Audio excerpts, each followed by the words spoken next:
నమస్తే, నేను Vamshi. Welcome to i News. సమాజంలో సమతుల్యత అనేది చాలా ముఖ్యం.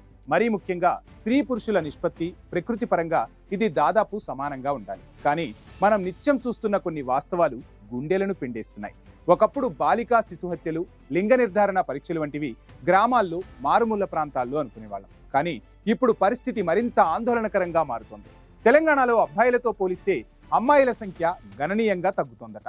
బాలికల జననాలు ఆందోళనకరంగా పడిపోతున్నాయి. కేవలం తెలుగు రాష్ట్రాల్లోనే కాదు, దేశంలోని చాలా రాష్ట్రాల్లో ఇదే పరిస్థితి. అసలు మన సమాజం ఎటువైపు వెళ్తోంది? అమ్మాయిలంటే ఎందుకంత చిన్న చూపు? ఈ గణాంకాలు ఏం చెప్తున్నాయి? భవిష్యత్తులో దీని ప్రభావం ఎలా ఉండబోతుంది? Watch the story.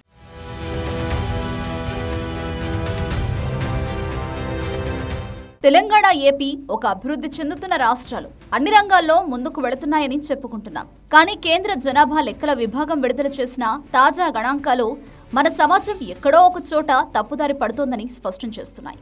తెలంగాణలో అబ్బాయిలతో పోలిస్తే అమ్మాయిల సంఖ్య గణనీయంగా తగ్గుతోందట. అంటే పుట్టబోయే పిల్లల్లో అబ్బాయిలే ఎక్కువగా ఉంటున్నారు. అమ్మాయిల జననాలు దారుణంగా పడిపోతున్నాయి. ఇది కేవలం ఒక సంఖ్య కాదు, భవిష్యత్తు తరాలపై తీవ్ర ప్రభావం చూపగల ఒక సామాజిక సమస్య.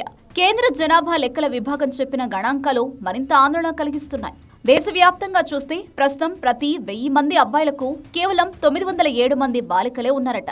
అంటే దాదాపు 93 మంది అమ్మాయిలు పుట్టడమే లేదన్నమాట. దీని వెనుక ఉన్న కారణాలు చాలా స్పష్టం. ఆడపిల్లల పట్ల చిన్న చూపు, మగపిల్లలంటేనే మక్కువ, కట్నం భారం వంటి సామాజిక కారణాలు, అలాగే అక్రమంగా కొనసాగుతున్న లింగ నిర్ధారణ పరీక్షలు, బాలిక శిశు హత్యలే దీనికి ప్రధాన కారణం.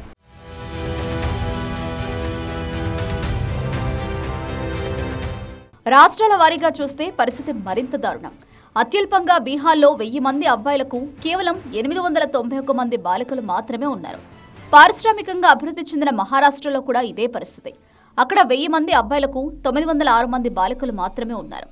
ఇక ఆంధ్రప్రదేశ్లో పరిస్థితి కాస్త మెరుగ్గా ఉన్నా అక్కడ కూడా 1000 మందికి 938 మంది అమ్మాయిలే ఉన్నారు. ఈ గణాంకాలు చూస్తుంటే ఒక ప్రశ్న తలెత్తుతోంది. అమ్మాయిలు లేని సమాజం ఎలా ఉంటుంది? ఈ అసమతుల్యత భవిష్యత్తులో చాలా తీవ్రమైన సామాజిక సమస్యలకు దారి తీస్తుందని నిపుణులు హెచ్చరిస్తున్నారు.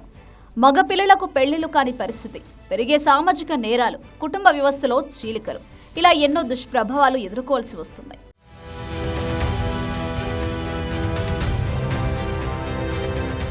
అయితే ఈ చీకటి గణాంకాల మధ్య ఒక ఆశా కిరణం కూడా ఉంది. ఈశాన్య రాష్ట్రమైన నాగాలాండ్ దేశానికి ఆదర్శంగా నిలుస్తోంది.